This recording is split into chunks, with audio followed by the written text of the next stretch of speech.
Muy buenos días. Les doy a todos la muy cordial bienvenida a la Casa de América, a la jornada La filosofía hispánica durante el siglo de oro que organizamos junto con CEU CEFZAS y la Universidad Villanueva. En primer lugar, quiero dar la muy cordial bienvenida a Consuelo Martínez Cicluna y Sepúlveda, directora del Instituto de Estudios Americanos del CEU. Bienvenida de nuevo a tu casa. Y a Julio Montero, presidente de la Universidad Villanueva. Y, por supuesto, a todos los ponentes que nos acompañan a lo largo de este día. Hoy nos convoca un tema realmente apasionante, profundo y en muchos aspectos todavía pendiente de una relectura crítica y compartida, la filosofía hispánica del siglo de oro. El siglo de oro no fue solamente una edad espléndida en el ámbito literario, económico, político, sino que también fue un periodo de profunda reflexión en múltiples vertientes humanísticas, como el derecho, la religión, la moral o la política y el orden mundial.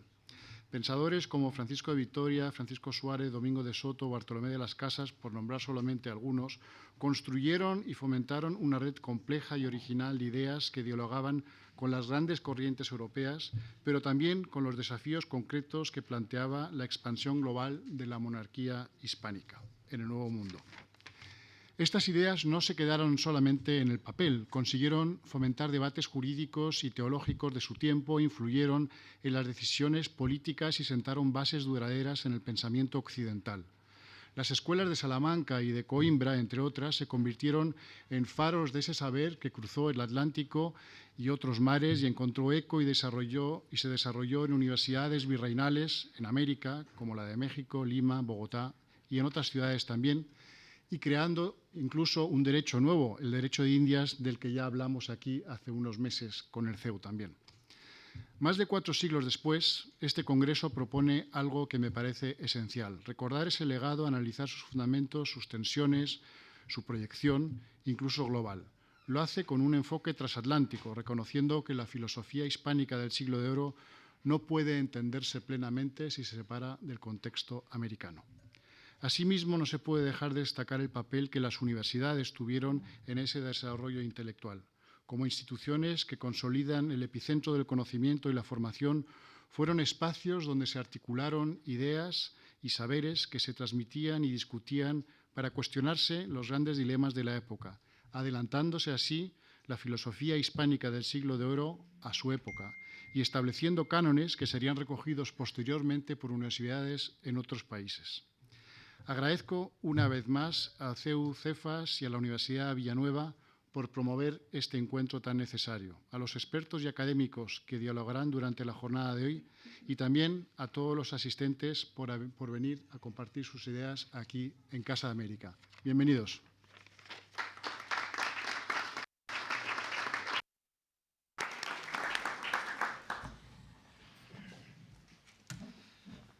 Muchas gracias. Me ha tocado a mí presentar... hablar primero con Consuelo. Bueno, nada, simplemente dar las gracias, embajador, a esta Casa de América que nos acoge con este salón maravilloso y estupendo.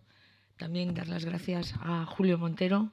Esta es una colaboración entre CEU CEFAS, la Universidad Villanueva, con Proeduca detrás y también Casa de América. Es el segundo congreso que realizamos aquí, como bien ha dicho el embajador, y no va a ser el último, porque vamos a realizar otro congreso más adelante, Dios mediante, que será, pues no sé, febrero, marzo, allá por primavera.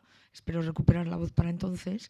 Y que va a ser sobre la literatura española hispanoamericana, la literatura de la ñ, de la que tenemos que estar también tan orgullosos. Y bueno, este es un congreso en el que hay ponentes chilenos, mi querido Julio Alvear, que hizo la tesis conmigo, está también Paolo Savarese, de la Universidad de Téramo, Juan Carlos Sutrera, de la UNED, hay profesores de Villanueva, Mercedes Rubio, Javier Querrillén, Mercedes Galán, que se me pierde, de la Universidad de Navarra, y otros que nos van a acompañar en el día de hoy. Cerrará Ana Gema López Martín, que es la directora del Departamento de Derecho Internacional, Eclesiástico y Filosofía del Derecho de la Complutense. Entonces, bueno, este es un congreso en el que vamos a debatir y enseñar lo que fue una de las filosofías más punteras y el pensamiento político también de los siglos XVI y XVII, enmarcados en su contexto histórico, porque si no, no se entiende nada, ¿no? Uno de los grandes debilidades de nuestro momento actual es el presentismo, que es analizar con los ojos de hoy los momentos del siglo pasado. Entonces, esa filosofía hay que enmarcarla. De esa filosofía, que es una filosofía atomista, nace también lo que va a ser la controversia de Valladolid y lo que va a ser ese debate de conciencia sobre los títulos sobre los cuales los españoles asentaban su dominio en el Nuevo Mundo. Tenemos que ver todos esos autores, el pensamiento de esos momentos, político, teológico, eclesiástico, económico, porque es un pensamiento muy amplio y desde luego es la gran batalla. A mí no es una frase que no me gusta nada, pero en fin, la gran batalla cultural del siglo XVI y XVII, donde España fue puntera en tantísimas cosas, ¿no?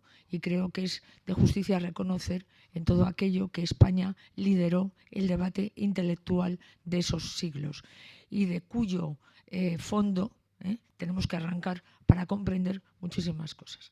Y sin más, muchas gracias a quienes hemos de alguna manera formado parte de todo esto, CEU-CEFAS, el Instituto, Julio Montero, Comproeduca, UNIR, la Universidad Villanueva y Casa de América, y que realmente esto es una labor de equipo.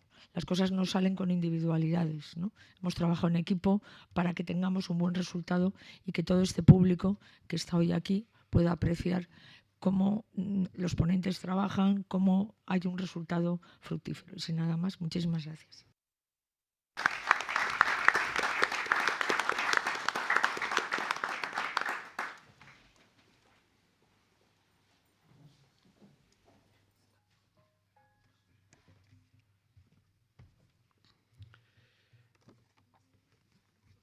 Pues muy buenos días. La filosofía hispánica durante el siglo de oro, nada más y nada menos. Lo primero es agradecer su presencia, agradecer a los organizadores, a los ponentes, a la Casa de América y al CEU. En fin, vamos a repetir todas las entidades que hemos estado impulsando esta actividad. Pues a todos, buenos días, a todos, muchas gracias. Yo quiero señalar que la línea que este congreso marca ya lo que podríamos llamar el inicio de una tradición. Es la segunda vez que el mismo equipo logra poner en marcha un proyecto que intenta situar algo que nos parece que es relevante, que es una cultura, la hispana, que no se comprende si no se entiende, si no se percibe desde los dos lados del Atlántico.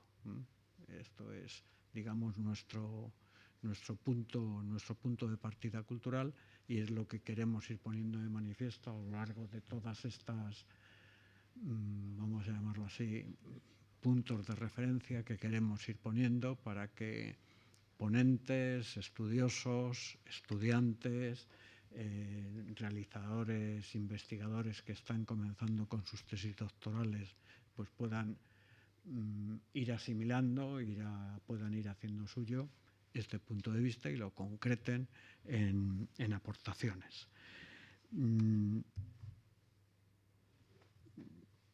Yo creo que sobre el tema de hoy, para situar esto y dar oportunidad para que quienes saben hablen, pues solo quería hacer una reflexión que ya el embajador ha anticipado. El interés de la filosofía hispánica del siglo de oro nos parece que es su valentía de abordar temas que entonces tenían un enorme interés. Y quizá lo que nos pueda sorprender es cuáles eran los temas que tenían interés en el siglo XVII para los hombres del siglo XXI, para las personas del siglo XXI. Una amplitud grande donde nos encontramos desde el derecho de gentes, que ya se ha mencionado antes, hasta una cosa tan práctica de por qué los castellanos, a pesar de tener dinero, se iban haciendo cada vez más pobres. Pues eso también. Desde cómo salvar nuestras almas, hasta cómo deben actuar los reyes y cuáles son los límites que limitan esas monarquías teóricamente tan absolutas, ¿no? Cómo enfrentarse a problemas de índole tan práctico como sacar el Santísimo Sacramento a las calles porque se tienen unas firmes convicciones sobre determinados principios teológicos. Es decir, todo ese conjunto de intereses, de cuestiones también en el siglo XVII había cuestiones de palpitante actualidad, pues de la palpitante actualidad del siglo XVII. Yo quiero agradecer a Consuelo y a Eduardo y a Giliana pues su trabajo. Son un equipo fenomenal, son quienes sacan esto adelante y yo me limito a animarles, no tengo para mucho más y por eso expresar delante de todos ustedes mi agradecimiento a ellos me parece que es una cosa obligada, porque ellos son quienes sacan esto adelante y esperamos que tenga continuidad y que vaya adelante. Y ahora lo que queda es que los expertos hablen. Muchas gracias.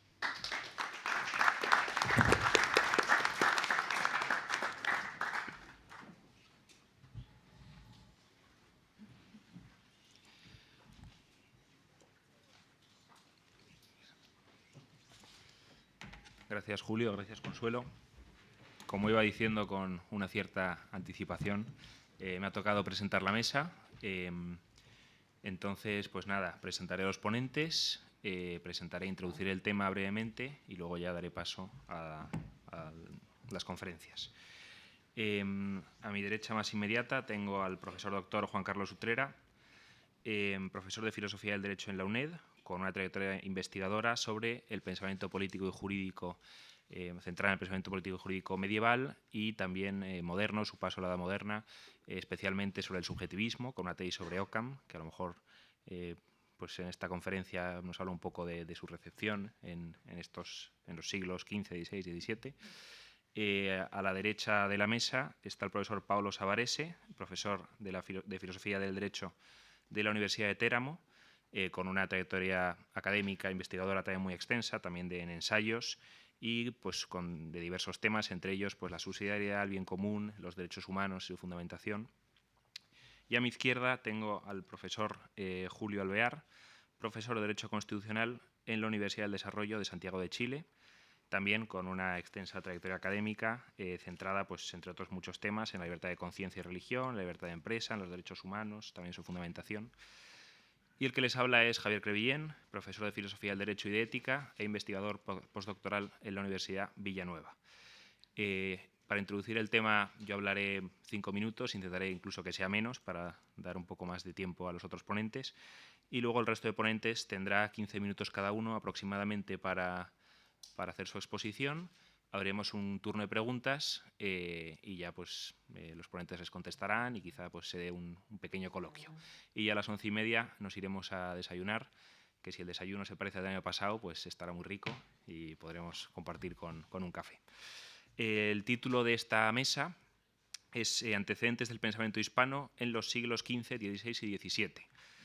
Claro, el descubrimiento en cierto sentido coincide, es causa y es consecuencia de la modernidad, ¿no? De un nuevo tiempo, por la cantidad de situaciones nuevas, ¿no? De situaciones políticas y jurídicas completamente pues, casi inéditas, ¿no? a los que se tienen que enfrentar los juristas y los políticos de la época.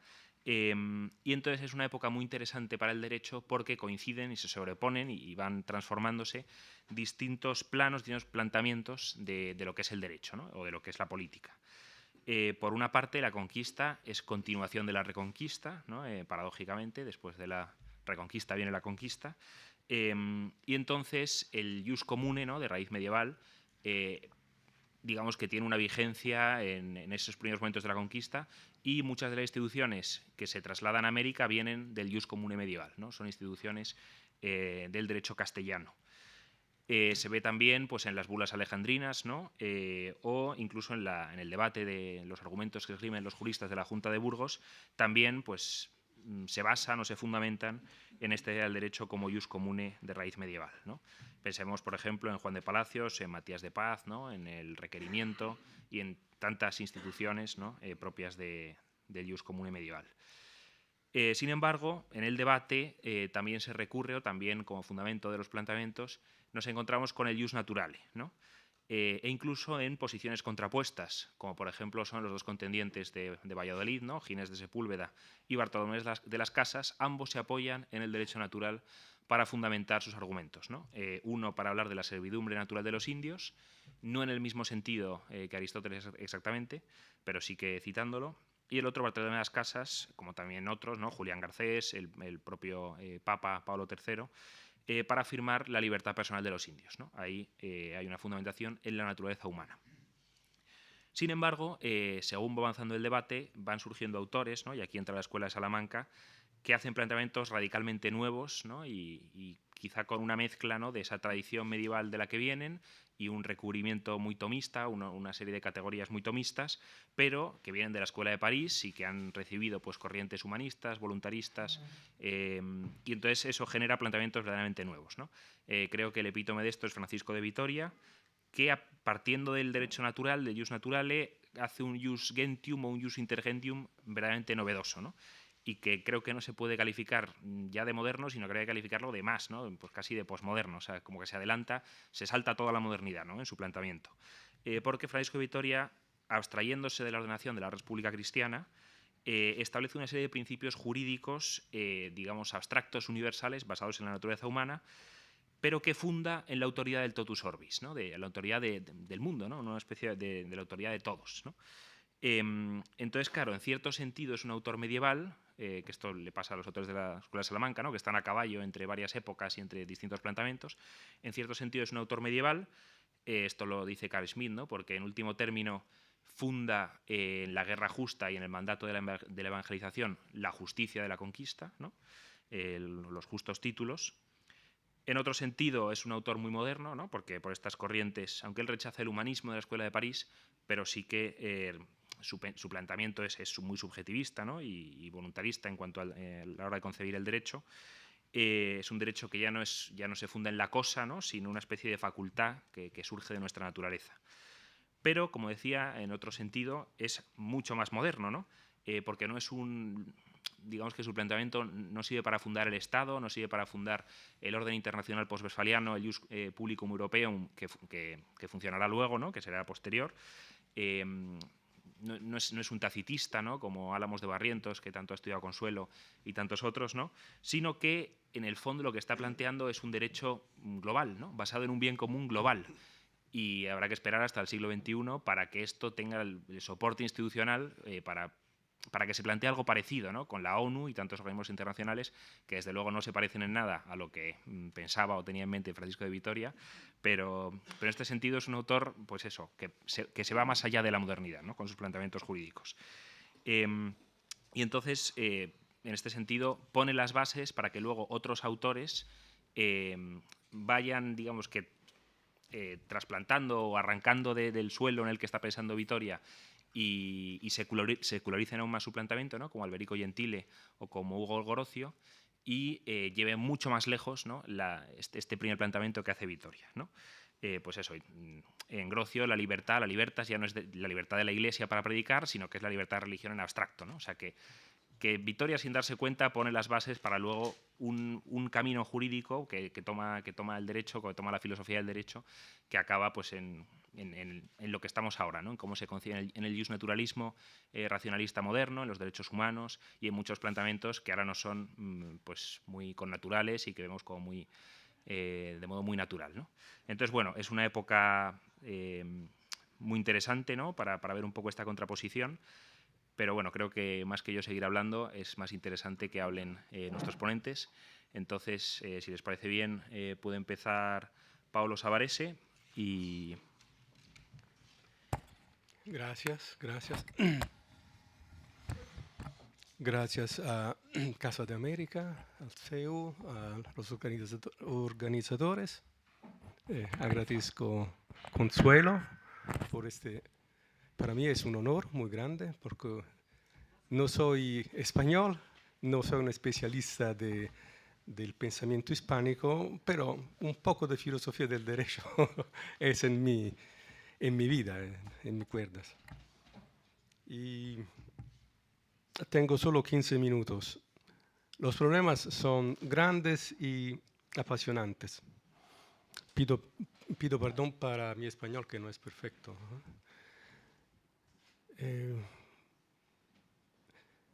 Nosotros tenemos, yo hablo de mi formación intelectual, yo estudié filosofía con los jesuitas en la Gregoriana, a donde la segunda escolástica es un poco depreciada, como un fenómeno un poco de decadencia intelectual. Pero esa es una depreciación injusta, totalmente injusta. Si nosotros vamos a profundizar un poco Suárez, que es el pensador más, el doctor eximius, como lo dicen, él merece totalmente esta calificación. Suárez es un metafísico de un tamaño que no es tanto más pequeño de Tomás. ¿Por qué? Porque es fiel a Tomás de Aquino. No es un racionalista o el primero de los esencialistas. No es el maestro de Wolff, per los que conoces un poco la filosofía moderna. Wolff es el punto de crítica y de demolición de Kant, la metafísica wolffiana. Y todos dicen, ma Wolff era un alumno de Suárez, entonces la demolición kantiana es la demolición de la metafísica de la segunda escolástica. Todo es falso, porque si van a leer lo que dice Wolff de la metafísica, es toda otra cosa de lo que dice Suárez. Naturalmente no tenemos el tiempo para analizar, pero son dos mundos no solo de pensamiento, de orientación, de rumbo de la investigación diferentes. ¿A dónde está esta diferencia profunda? Esta diferencia viene de un lado de la filosofía clásica y del otro del racionalismo moderno. ¿Por qué? Lo que hace, y esto es muy claro en los pensadores hispánicos, tienen un enlace con la realidad muy fuerte. Es un enlace tan fuerte que hace posible el desarrollar el pensamiento de Tomás, de los grandes, de los medievales. Hago un ejemplo, es un punto, estoy diciendo algo de lo que está aquí porque siempre es así. En la definición de la ley de Tomás y la definición de la ley de Suárez, Tomás dice, no la tomo toda, pero la ley es regula ac mensura. Entonces, el orden a nivel racional. Suárez dice, no dice que es un error, pero es el precepto, el orden, la posición de la voluntad. Entonces, el orden que determina es la voluntad del soberano, de lo que puede decidir, que determina el orden racional porque sea ley concreta. Aquí no hay nada más que el desarrollo de la manera en la cual Santo Tomás piensa la relación entre ley natural y derecho positivo. No es deducción, sino por unos principios, unas cosas muy generales y muy evidentes. No se puede matar. Aquí hay deducción de la ley natural. Pero en todo el ordenamiento, la constitución del ordenamiento, hay determinación. En la determinación entra el trabajo de la voluntad. El trabajo de la voluntad no es algo de abstracto, es algo de muy concreto. El orden es concreto. Santo Tomás no es el doctor eximius, dicen el doctor angelicus, pero unos estudiosos de Santo Tomás lo llaman doctor ordinis. El punto más profundo del corazón teorético de Santo Tomás es el orden. Dios es orden, la participación es orden participado. Entonces no es deducción, es obra histórica que está en nuestra responsabilidad compartida de realizar. Este pasaje lo profundiza de manera eximia la escolástica hispana. ¿Por qué? Porque, esta es una interpretación historiográfica, porque Santo Tomás no tenía el problema del gobierno. Él era un fraile. Y sí, era el primo del emperador, pero era algo de familia. Los pensadores de la escolástica hispana tienen que dar las estructuras intelectuales y operativas al rey de España, al imperio. Entonces tiene que mirar la realidad, comprenderla, más de un punto de vista que es filosófico y teológico. No es al revés lo que dice Santo Tomás de la determinación.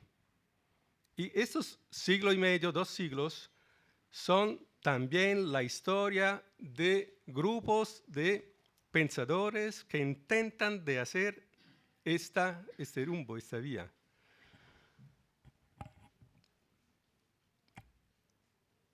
Eso podemos verlo de manera muy clara en la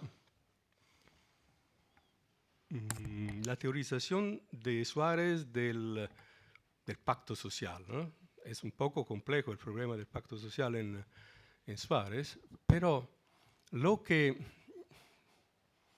distingue muy claramente la concepción del pacto suareziana de la de los pensadores como Hobbes o los modernos es que no es el pasaje de lo natural a lo artificial. Es un punto a donde se da la vuelta a una condición humana que está ya llena de sentido y que construye el orden concreto de la sociedad. Por esto, el estado que es la estructura institucional de la sociedad perfecta no es artificial. Para los juristas, esto tiene el sentido que no es posible el positivismo puro, en el sentido moderno. Y necesitamos otra manera de pensar la positividad, o sea, ser más positivistas de los positivistas sin ser positivistas. O sea, ver la realidad en todo su tamaño. Un otro aspecto, hago un salto. Domingo de Soto.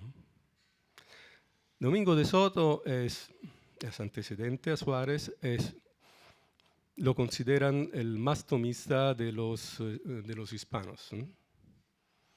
Tienen en cuenta, por ejemplo, que en la espiritualidad de San Juan de la Cruz, la estructura teorética, teológica y filosófica, no solo teológica, viene de Soto, y a través de Soto de Santo Tomás.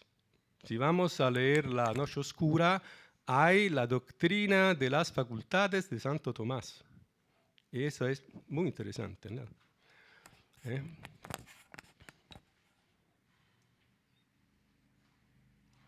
Soto no es solo un estudioso de Santo Tomás. Él ha escrito un comentario a la física de Aristóteles, en la cual él anticipa la ley de la aceleración de Galilei, un siglo antes de Galilei. Y Galilei estudió en el Colegio Romano las doctrinas de Soto sobre esta cosa. Claro, Galilei formula el problema de manera que hoy decimos metodológicamente rigurosa, científica. Observación y estructura matemática. Pero la ley de la uniformis difformitas, porque esta es la ley de la aceleración, es el corazón teórico de la analogía. La analogía en la definición de Euclides, la definición matemática, geométrico-matemática, es un rapporto de rapportes, un doble rapporto.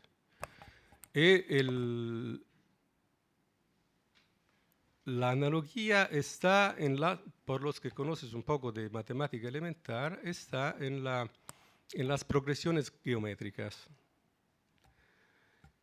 Y es lo que a esto estaba pensando Aristóteles y antes de Aristóteles Platón cuando habla de justicia geométrica, que sería la justicia distributiva.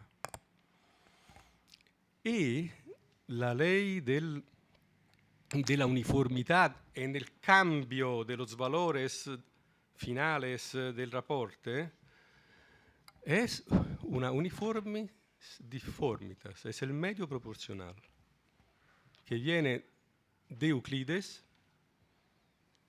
Santo Tomás dice que la definición primera, la más básica de analogía, es la definición de Euclides, o sea, es una definición matemática. ¿Qué quiero decir? Esto solo per decir que hay una continuidad. Es totalmente falso que la verdadera ciencia moderna sea en contra de la ciencia aristotélica. Naturalmente se necesitan estudios matemáticos y físicos un poco profundizados para sustentar esta afirmación que es contraintuitiva en nuestro mundo. Pero me la enseñó mi maestro de matemática, que era filósofo, teólogo, físico. Podría hablar horas y horas sobre ese hombre, que estudió también aquí en España. Y me decía este hombre que se llamaba Franco Piccari, que él aprendí el método de la investigación y del estudio aquí en España. Entonces, tenemos relaciones. Como Téramo era el extremo este del imperio hispano. Y hoy en Téramo hay unas cosas que son hispánicas, se pueden leer en las estructuras de la ciudad. ¿Qué voy a decir? Intento decir que hay una continuidad profunda y tenemos que descubrirla. Y si estamos en condición de descubrir esta continuidad, podemos también ganar herramientas críticas para este momento en el cual parece que el nihilismo, que es el hijo del racionalismo, es el hijo del empirismo, es el hijo de la construcción artificial de la sociedad y de la política, parece este nihilismo ser triunfante. No podemos decir las consecuencias del nihilismo son horribles, pero tenemos que ganar y construir herramientas intelectuales y operativas para resistir al nihilismo. Y yo pienso que en la filosofía hispana de estos siglos podemos, leída de manera más libre de axiomas historiográficos un poco traspasados, podemos ganar mucho, podemos obtener una guía muy importante. Si tengo un minuto, para hacer un salto al siglo XX, uno de los tomistas más destacados es Santiago Ramírez. Lo que es característico de Ramírez es que él quiere volver a Santo Tomás, sino intentar de hacer conciliaciones con el pensamiento moderno y contemporáneo, como muchos de los tomistas del siglo XX. los tomistas trascendentales, los más o menos hegelianos. En sus lecciones sobre la filosofía política de Santo Tomás de Aquino, que son lecciones sencillas, no es un trabajo científico con todas las referencias, toda la análisis crítica, pero es sintético, es lecciones de un maestro, de un gran maestro. Nosotros, y aquí hay mi sensibilidad y mi historia intelectual, hay la solución y la crítica, yo pienso, más fuerte a lo que hoy muchos, por ejemplo, Ricoeur, piensan ser la respuesta a los problemas de la alienación, o sea, la doctrina del reconocimiento. Anerkennung auf Deutsch, la doctrina del reconocimiento que viene de Kant y llega a Hegel tras de Fichte, porque el más destacado teórico de la doctrina de la Anerkennung es Fichte, no es Hegel, y no es Kant. Se necesitaría un entero trabajo. ¿A dónde? En la doctrina del reconocimiento de los alemanes hay una relación, Anerkennung, anerkennen, reconocer. Hay una relación entre seres libres. Somos libres. Yo soy libre y puedo llamar a ti a la libertad. Pero estas libertades no se tocan. Hay una relación tangencial. Si vamos a estudiar, y esto en las páginas de Santiago Ramírez sobre la doctrina política de Santo Tomás está muy claro, vemos que lo que podemos llamar como reconocimiento, o sea, el tratar el otro ser humano como ser humano, en todo su tamaño, que es un tamaño empírico, metafísico, espiritual. Esta cosa se realiza en la búsqueda del bien común a través del bien de orden. ¿Por qué? Porque el bien común no es un fin que está allá y está en el cual estamos unos cerca del otro. Tenemos que entrelazar totalmente nuestras, no solo intenciones, nuestras vidas. Y esto es el secreto de una sociedad que funciona. Entonces, eso los hispánicos lo tenían presente. Puede ser no explícitamente, pero en Suárez está claro cuando habla, por ejemplo, del derecho internacional y de lo jus gentium, porque el jus gentium es una construcción humana, pero en el sentido en el cual yo antes estaba explicando. Entonces, es toda una historia de la humanidad que está intentando de responder a la llamada de Dios. Muchas gracias, profesor Savarese. Efectivamente, cuando uno piensa en la hispanidad, ¿no? Pues tiene primeramente en la cabeza la América hispana, ¿no? Pero muchas veces se nos olvida que hay una África hispana y una Asia hispana y una Europa hispana, ¿no? Entonces, pues cuando uno va a Téramo, que yo por cierto no he ido, tendré que ir a ver eso que usted dice, o a Milán. El próximo año tenemos el Congreso de la Sociedad Italiana de Filosofía del Derecho a Téramo y todos son invitados. Yo soy el organizador, tengo el poder. Pues nada, luego hablamos. O eso, en Milán o en Nápoles, ¿no? Y uno efectivamente ve una huella ahí pues barroca, ¿no? Y uno se siente un poco en casa, ¿no? Y con lo que usted decía, Augusto del Noche habla un poco de esto también, ¿no? De la modernidad alternativa, de que hay una modernidad que no acaba irremediablemente en el nihilismo, sino que, bueno, ahí cita varios autores, a Vico, por ejemplo, pero no cita a la Escuela de Salamanca. Y efectivamente yo creo que la Escuela de Salamanca es una cosa a redescubrir en este sentido que usted ha expresado, ¿no? Como una modernidad alternativa que no desemboca en el nihilismo y que tiene un planteamiento distinto. Bueno, tiene la palabra ahora el profesor Julio Alvear. Bien, muchas gracias. ¿Cómo expresar en 15 minutos los antecedentes del pensamiento hispánico del siglo XV, XVI y XVII? Es casi imposible. Tendría que partir por Ocio de Córdoba y Prudencio y casi terminar en don Juan Manuel al filo de 1500. Y bueno, es una tarea muy difícil. Entonces lo que yo voy a hacer es enunciar algunas temáticas fundamentales que hacen parte de esos antecedentes desde el punto de vista político. Me voy a centrar particularmente en lo político. Y con una breve mirada desde Hispanoamérica, o más exactamente de América Española, que también es España, América Española, América Peninsular.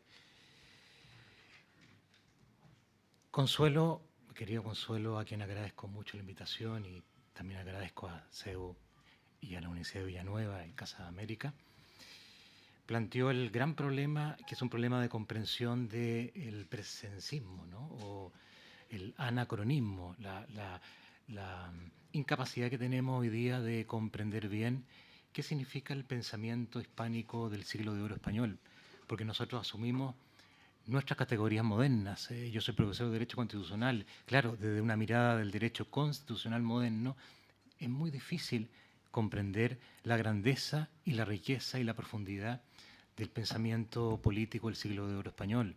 A lo más podríamos tomarlo como un antecedente, de acuerdo, muy parcial de las instituciones que hoy día nos parecen modernas, pero que no son tan modernas en el sentido que ya son posmodernas y han entrado en crisis. Y en ese sentido el pensamiento político del siglo de oro contiene muchas líneas que son un punto de enseñanza y de proyección para el futuro. Monarquía federativa y católica. Yo en eso enmarcaría todas las temáticas que se van a iniciar. Si pudiéramos anudarla, yo sé que es difícil en una sola línea, una gran línea de pensamiento que parte de algunos autores de la Baja Romanidad, de Ocio de Córdoba, por poner a algún autor. Monarquía federativa y católica. Federativa, más que Roma, había una sabiduría hispánica por el cual se van integrando distintas tradiciones, ¿no es cierto?, distintos reinos, hasta llegar a la América española, donde también los reinos de la América española se sienten integrados a la persona del rey. Y también por eso era monarquía, porque era unión, un vínculo con la persona del rey. Si tengo tiempo, vamos a revisar un poquito eso, ¿no es cierto?, en las 7 partidas de Alfonso X el Sabio, cómo ya está concebido ahí el vínculo con la persona del rey. Y también católica, porque se concebía a la fe no como una creencia personal o individual, sino como una semilla de misión, ¿de acuerdo? Y ahí está toda la historia de la Reconquista, una semilla de misión, y ahí está toda la historia de la llamada conquista que la Ilustración y la historiografía liberal nos enseñó y mal enseñó a hablar de colonia. Nunca fuimos colonia en América, éramos reino. Toda la historia de Chile de los 2 siglos anteriores y medio a nuestra llamada independencia son historia del reino de Chile, éramos reino. Chile también era un reino. Y por tanto, la fe como misión, ¿de acuerdo? Y como semilla también de civilización. Atraer a los pueblos a la fe, pero atraer a los pueblos a la civilización, a la convivencia civil, que fue el papel de la Iglesia en la época visigótica, a muy grandes rasgos. Como esto que tiene muchos enunciados, muchas temáticas, la monarquía limitada, la estampa del rey justo, la estampa del tirano, desde el pensamiento visigótico hasta, ¿no es cierto?, el siglo de oro, hay toda una línea de desarrollo del tirano, hay toda una línea de desarrollo de la estampa del rey justo, de las relaciones entre el poder político y el poder eclesial o la iglesia, de vínculo, ¿no es cierto?, del reino dentro de la cristiandad, en el ideario medieval que se proyecta, ¿no es cierto?, al siglo de oro. En fin, hay una serie de temáticas que si no la abordamos desde la perspectiva en que fueron pensadas en su época, justamente marcadas, hoy día no las comprendemos bien y no comprendemos también su importancia. Tres pensadores de la América española, muy brevemente. Gonzalo Jiménez de Quesada fue uno de los fundadores de Nueva Granada. Todavía no era el reino de Nueva Granada, era el virreinato de Nueva Granada. Había una audiencia en Nueva Granada. Fue el conquistador, pero un hombre de letra. Importantes conquistadores de la América española eran hombres de letra. Gonzalo Jiménez de Quesada fue también un gran hombre de letra y escribió, y me recordó, querido amigo Paolo Savarese, cómo a veces se deprecia el pensamiento hispánico, en general por ignorancia, también por maldad, pero muchas veces hoy día por ignorancia. Gonzalo Jiménez de Quesada, escribe un libro que se llama Antijovio. Antijovio era respondiéndole a Paolo Jovio, que era un italiano que odiaba a Carlos V y odiaba a España. Entonces, en este libro, él reivindica las Españas, pero la reivindica desde lo que hoy día es Colombia. Entonces, muy sugerente de lo que hoy día es Colombia. Y él teoriza la cristiandad castellana, la inserción de lo que van haciendo como Nueva Granada dentro de las Españas, y teoriza acerca de la lealtad al rey y de la unidad en la fe. Y con un sabor que es otra línea de mucha riqueza, antimaquiavélico. Hoy día eso no lo entendemos. Esta preocupación permanentemente eticista, ética, del pensamiento político hispánico. Hoy día no lo entendemos porque hoy día la política es poder, manipulación del poder. Entonces, no entendemos que desde el poder y pensadores cerca del poder o lejanos al poder, porque da lo mismo, siempre existe esa preocupación de los límites al poder, los límites éticos que después afloran en límites políticos, jurídicos y religiosos, sobre los cuales podríamos hablar toda la mañana. Pero no se preocupen que no lo voy a hacer. Entonces tenemos a Gonzalo Jiménez de Quesada y su Antijovio. Tenemos a Juan de Castellano, también de Nueva Granada, por situarnos simplemente ahí, la elegía de varones ilustres de las Indias. No sé si alguien conoce. Es una obra maravillosa, Elegía de varones ilustres de las Indias. Nos habla de y nos teoriza lo que va a ser muy recurrente en el pensamiento americano-español de la conquista como fundación. Estamos fundando un nuevo reino, una civilización engarzada en la monarquía hispánica. El criollismo, ese sabor propio que ya comienza a sentarse en los pueblos americanos, y que muestra bien el carácter federativo de la monarquía hispánica, cómo se afloran las libertades municipales, llamémoslo así, en estos reinos americanos, y de nuevo la teorización sobre la lealtad al rey y la política misional de los reinos hispánicos. Y voy concluyendo la faceta de la América española con el Reino de Chile, Alonso de Ovalle, jesuita. En la histórica relación del Reino de Chile va a trabajar prácticamente las mismas temáticas de Juan de Castellano, en su elegía a los varones ilustres de las Indias. ¿En qué consiste el nuevo Reino de Chile? La lealtad al rey, su inserción en la cristiandad, la teoría de la monarquía limitada, el rey prudente y justo, y la estampa del tirano. Nuevamente, para señalar algunos de los temas muy propios del pensamiento político del siglo de oro español, esta vez mirado desde América.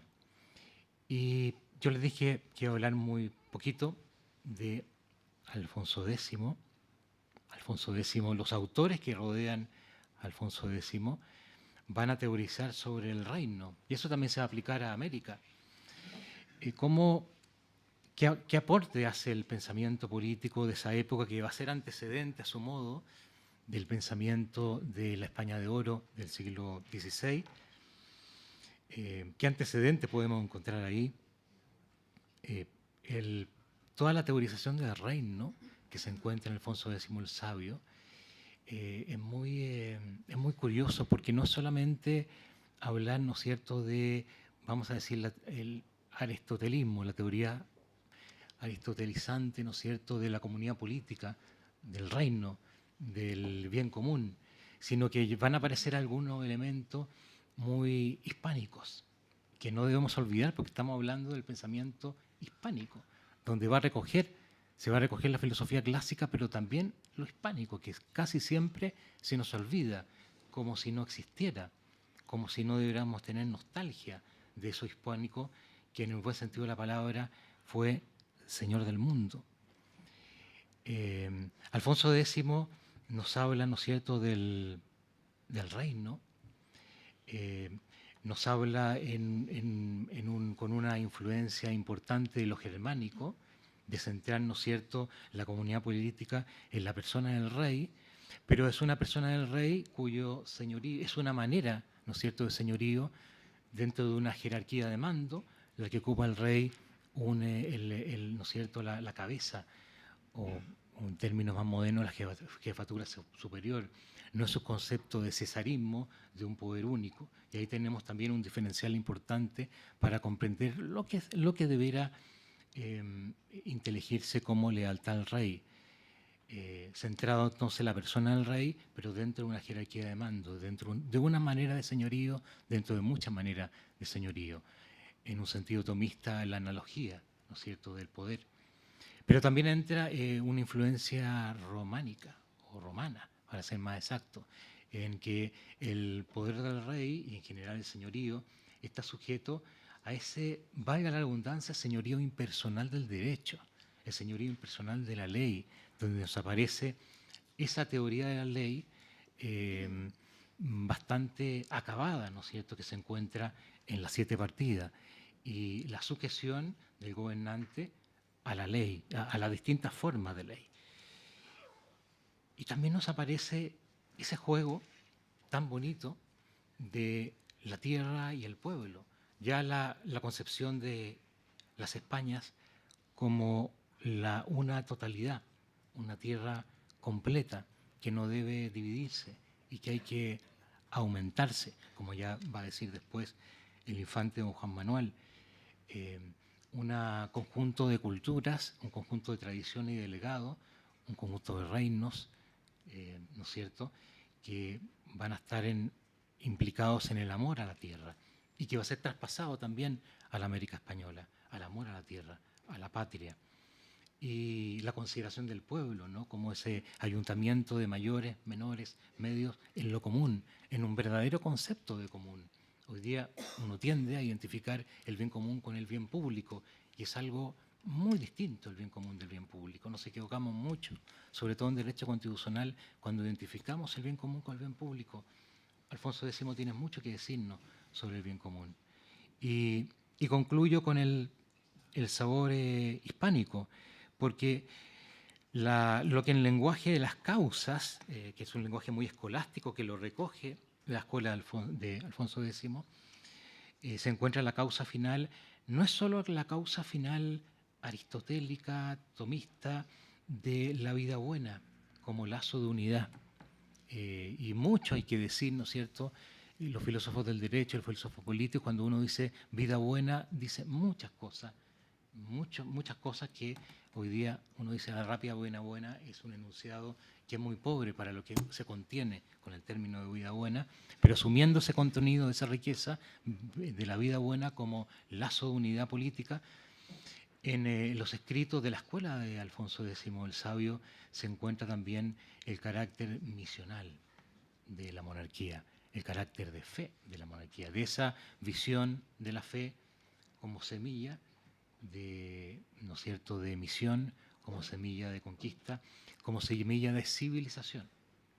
Y eso no podemos olvidarlo, porque hoy día la fe está arrinconada a una mera creencia, yo diría casi psicológica, casi fideísta, en el sentido teológico del término, quizás antiteológico del término de fideísmo, ¿de acuerdo? Pero no se nos ocurre hoy día que la fe sea semilla de civilización. Bueno, para el pensamiento del siglo de oro y para sus antecedentes, que insisto, comienzan allá lejanamente con Ocio de Córdoba, la fe era una cuestión de civilización. La monarquía tiene como fin evangelizar y evangelizando, civilizar.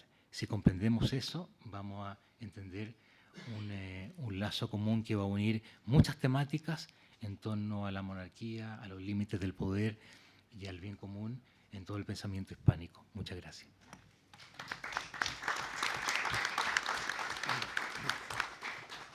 Gracias, profesor Alvear. Es muy importante, cuando se estudian estos temas, ¿no?, como usted ha dicho, contextualizar, ¿no? Y es verdad que muchas veces se interpreta el siglo XVI a partir del imperialismo europeo del siglo XIX, ¿no?, que es un imperialismo completamente distinto, ¿no?, que se hace desde el Estado, que funda colonias, efectivamente, ¿no?, en la costa, no penetra hasta el interior, es extractivo, ¿no?, hay una extracción de recursos naturales de la colonia a la metrópolis, ¿no?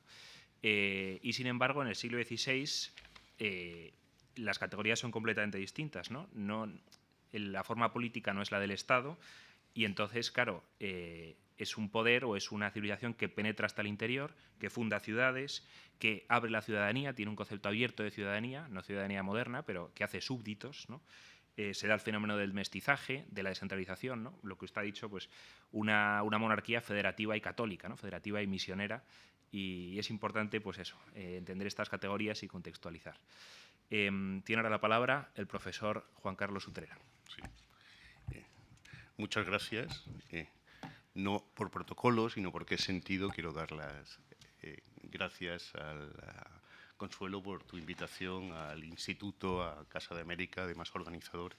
No quiero repetirme mucho más, es un verdadero placer compartir mesa con tan distinguidos colegas y cartel tan excelente, y además comprobar el éxito de público. Llama la atención, ¿no?, que hablar sobre una tradición de pensamiento, ¿no?, de hace 400 años siga concitando tanto interés, ¿no?, y intentaremos demostrar que lo merece. Mi intervención fundamentalmente va a intentar ser un contrapunto de lo que acaba de exponer el profesor Alvear, ¿no?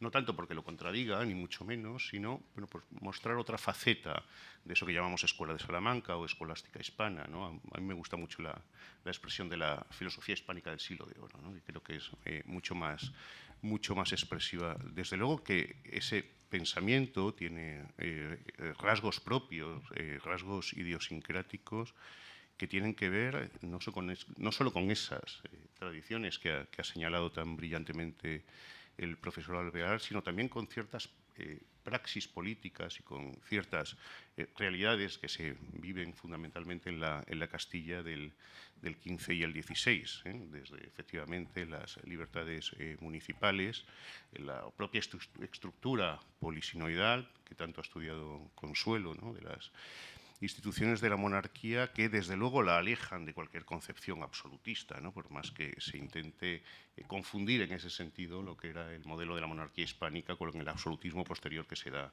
en otros pagos, ¿no?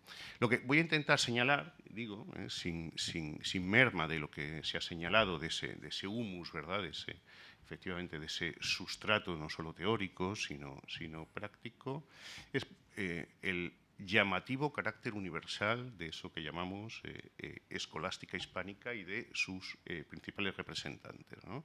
Parece que en la búsqueda de antecedentes, ¿no?, pues se habla, bueno, de la influencia del humanismo, ¿no?, sobre los autores de la escolástica hispana. Yo creo que es una influencia bastante escasa, ¿no?, sobre todo la de el humanismo del XV, ¿no?, el de Juan de Segovia o el de Nebrija, etcétera, que incluso algunos autores como Soto rechazan expresamente. Es verdad que lo que sí se transmite es eso que podemos llamar como un ambiente de época, ¿no?, que es verdad que está ya en el humanismo y que tiene que ver con esa identificación que hace Blumenberg, ¿no?, con el origen de la modernidad como una afirmación las capacidades humanas, ¿no? De ese poder creativo, ¿no? Es decir, una cierta convicción, ¿verdad?, de que se abre un periodo nuevo, ¿no? Entonces, en ese sentido, sí que lo que los autores de la escolástica hispana participan es de ese ímpetu de época, que también está muy potenciado, ¿no?, si se quiere, ¿no?, por el propio contexto que se crea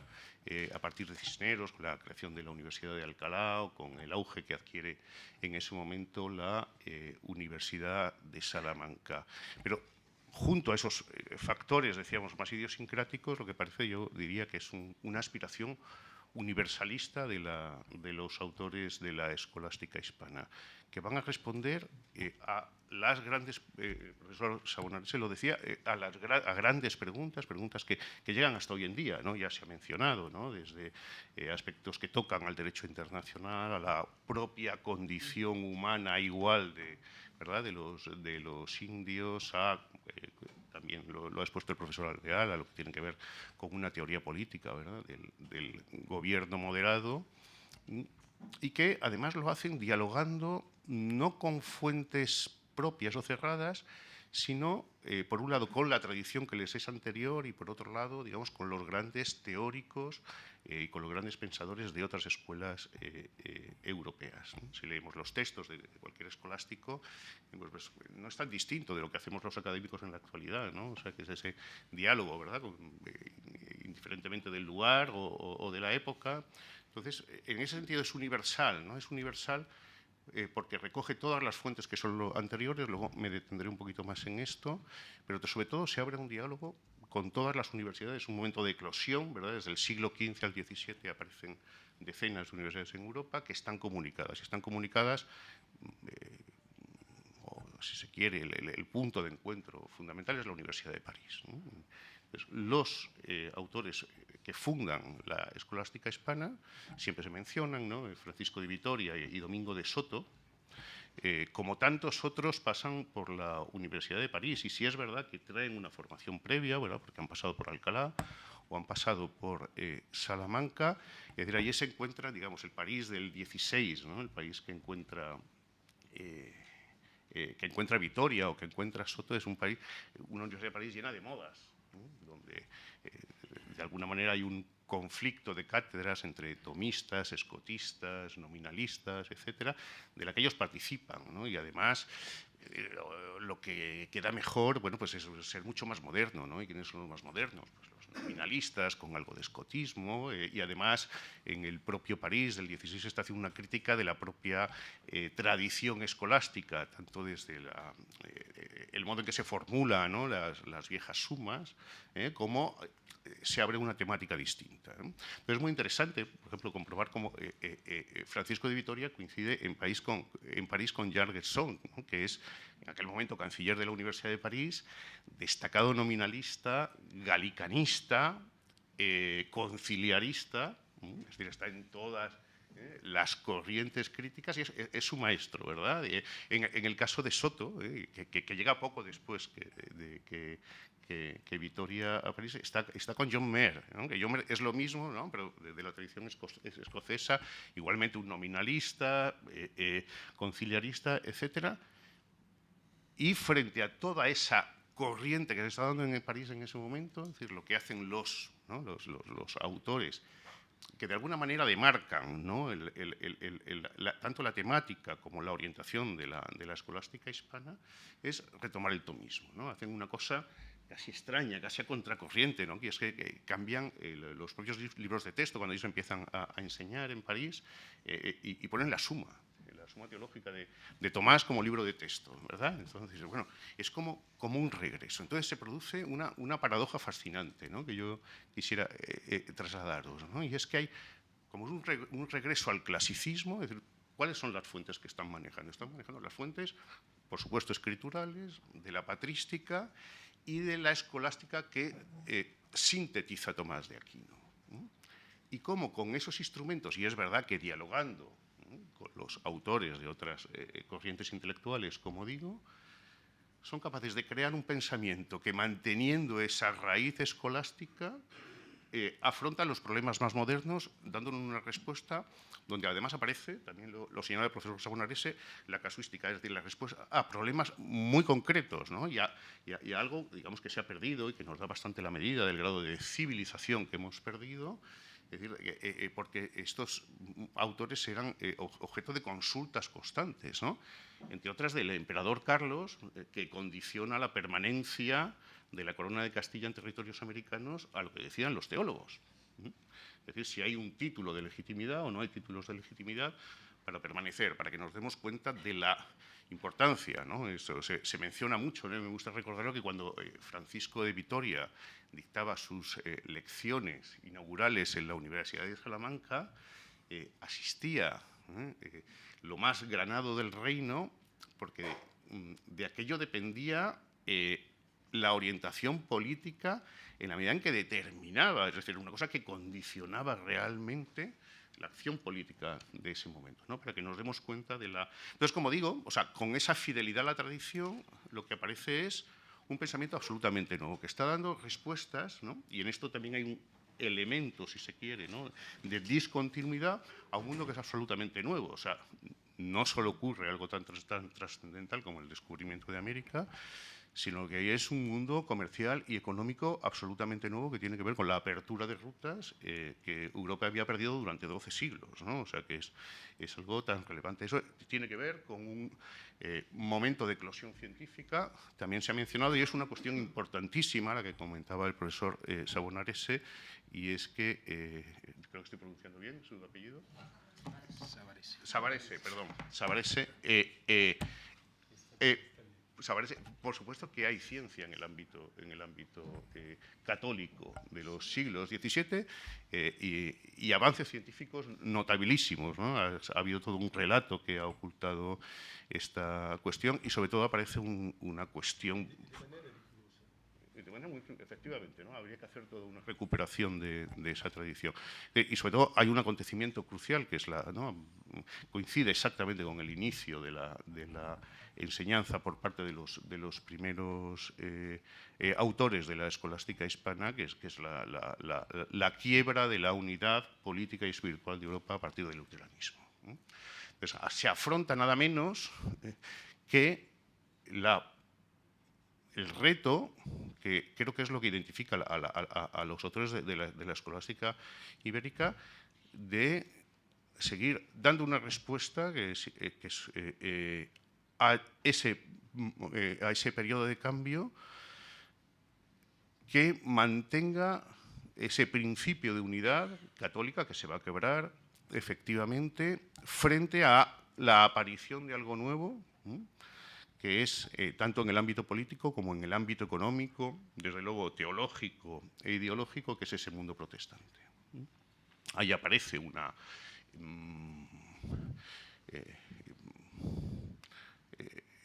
realidad, ¿no?, que se va a ver muy bien, ¿no?, en la propia crisis y en la propia lucha por la hegemonía que se va a dar entre el mundo inglés fundamentalmente y el mundo español, que va a ser entre ese mundo protestante y ese mundo católico, entre el principio individualista y un principio todavía comunitario, ¿no? Lo han mencionado los ponentes anteriores, yo creo que es una cuestión absolutamente clave, como la apuesta que hace la escolástica hispana tiene su núcleo fundamental en la defensa de un modelo de convivencia y de un modelo político basado en el bien común y en la noción de fin, que es lo que va a confrontarse, ¿no?, con la aparición de la idea del interés particular que va a regir todo una propuesta alternativa y que crea dos modelos, yo me atrevo a decir que civilizatorios, ¿no? Nuestro moderador lo señalaba antes con acierto, yo lo creo, es decir, que lo que se produce en los siglos XVI y XVII es una pugna entre dos propuestas distintas de modernidad. Es decir, hay una modernidad que triunfa históricamente, que es la modernidad protestante, frente a una modernidad católica que es fiel a sus raíces, pero que plantea nuevos problemas, plantea incluso una nueva forma de de desarrollo filosófico, teológico, ¿no? Ha mencionado la figura de Suárez, que me parece que es muy interesante, ¿no? Para concluir mi intervención, cuando se habla, por ejemplo, de la noción de pacto en Suárez o la definición de ley, que expresa esto precisamente, es decir, cómo manteniendo esa continuidad con la tradición, con Tomás de Aquino, aparece también esa idea de la voluntad humana que coparticipa con la voluntad divina en la creación del mundo. La idea de la acción de resultancia suareciana, una idea bellísima, ¿no? Que creo que resume muy bien cuál es el proyecto de la modernidad católica que asume la escolástica ibérica, que es una modernidad en sentido propio, pero es una modernidad que sigue fiel a esa idea de bien común y a esa idea de fin que entronca exactamente con otra idea capital, la señalaba el profesor Alvear, que es la idea de la vida buena, es decir, que es una comunidad política que no solo tiene por objeto la justicia conmutativa, la justicia distributiva fundamentalmente, sino también es, además y sobre todo, una comunidad espiritual. Sobre esto podemos discutir y muchas gracias.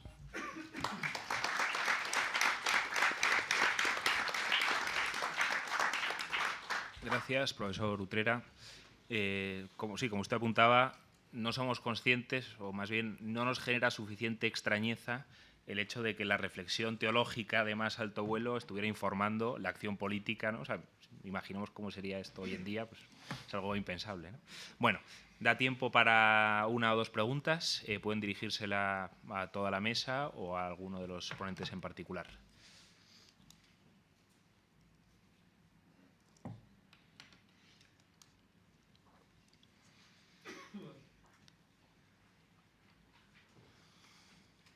Venga, anímense, algún alumno de los de por aquí.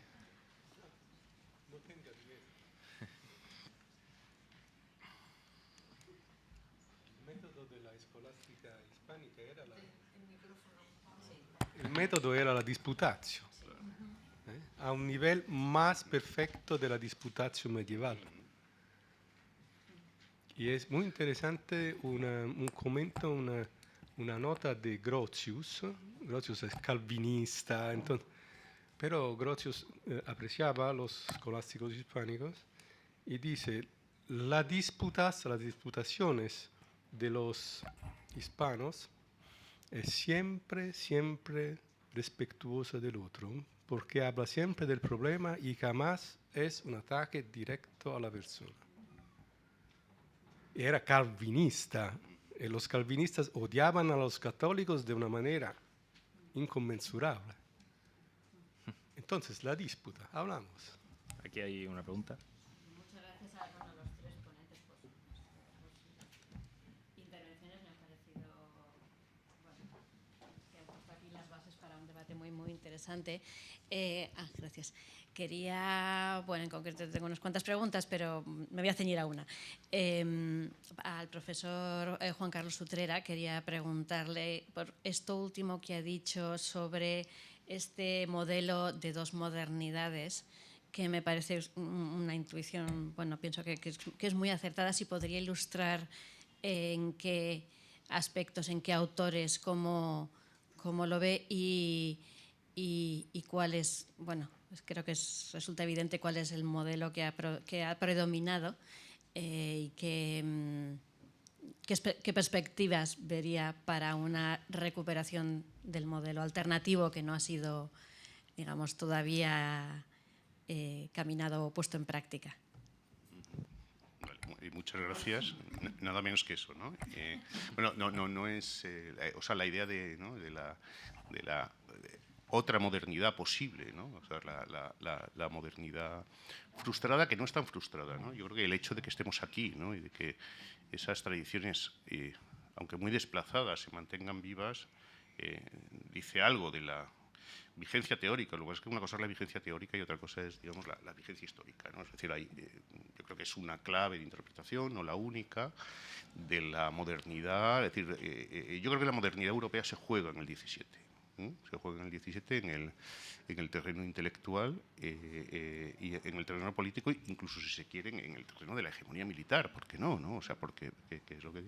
Y eso, bueno, pues por determinados acontecimientos históricos que sería muy prolijo comentar ahora, yo creo que puede resumirse en una derrota, ¿no?, de lo que fue la modernidad católica frente a la modernidad protestante, con lo que eso significaba. Yo lo he resumido mucho, ¿no?, digamos, pues, haciendo referencia al principio individualista o a un principio comunitario, ¿no?, a un principio de interés o a un principio de bien común, a un principio que tiene que ver con una materialización, ¿no?, o con una conservación de la espiritualidad del mundo, ¿no? Es decir, que es lo que representaba en ese momento la opción de lo que podríamos decir es ese modelo civilizatorio hispánico. ¿Qué expectativas tiene? Yo no sabría responder a esa pregunta, salvo expresando la convicción de que es imposible vivir en un mundo como el que vivimos y que es necesario vivir en un mundo más habitable. Y me parece que la propuesta civilizatoria, ¿no?, que no se trata tanto de hacer un rescate arqueológico de la escolástica hispana como una vivificación de los principios que están informando y que están de alguna manera vertebrando ese pensamiento. Absolutamente, yo creo que hay que volver a leerlo y a leerlo en la idea de la propia vigencia que por sí tienen esas ideas, ¿no? Es decir, de cómo están conciliando la noción de esos fenómenos nuevos, propiamente modernos, con la conservación del bien común y la idea del fin en el ser humano. Aparte de un derecho natural, de una teología, ¿no?, que hoy podría ser más o menos asumible como fundamento de lo político, pero que en todo caso sí es verdad que arroja una propuesta, insisto en ese concepto de una propuesta civilizatoria verdaderamente distinta, sin duda mucho más justa y con una proyección sobre nuestra propia cosmovisión indudablemente mejor, ¿no? O sea, no quiero hacer afirmaciones demasiado frívolas, pero alguien decía aquello que después del 17 todo es un error, ¿no? Yo no diré tal cosa, ¿no?, pero sí diré que algo de eso hay. ¿Quieren añadir algo los otros ponentes? ¿Alguna apreciación rápida? Sí, muy rápidamente. Dos cosas. El profesor Utrera pienso que ha destacado bien, ¿no?, la novedad de la escolástica. Pensemos en el derecho de gente, lo que era el derecho de gente para Santo Tomás, frente a ese derecho de gente que tiene que habérselas con pueblos nuevos, incluso con una naturaleza nueva que tanto se nota en los escritos españoles de las Indias. Y concuerdo también con lo que dice de la modernidad. Yo no soy partidario de llamarle modernidad católica, pero bueno, eso es un problema de nombre. Pero de las muchas lecturas que uno puede dar de la modernidad o muchas perspectivas de aproximación de la modernidad, para mí siempre ha sido muy atractiva, porque creo que devela bien el proceso primero constructivo y después de constructivo de comerse a sí mismo de la modernidad, que es la categoría de la revolución. Yo concibo siempre la modernidad vinculada a la revolución y qué decir, ¿no? Ya estamos en épocas de término, yo diría término, toda la potencialidad de esa revolución, casi en época, que lo hablamos ayer con el profesor Paolo, de guerra civil latente o patente, ¿no es cierto?, entre todos los elementos de la sociedad que van quedando. Estamos en esa época de crisis y precisamente yo creo que este congreso tiene mucha importancia porque nos permite volver a proyectar nuevos principios civilizacionales, como dice el profesor Utrera, a estos tiempos de crisis. No estamos hablando simplemente de algo académico, abstracto, sino de una necesidad civilizatoria. Bueno, pues muchas gracias. Hemos acabado justo a tiempo, yo creo. Si tienen más preguntas, pueden abordar a los ponentes durante el desayuno, que será en la sala contigua, aquí por esta puerta. Gracias. Gracias.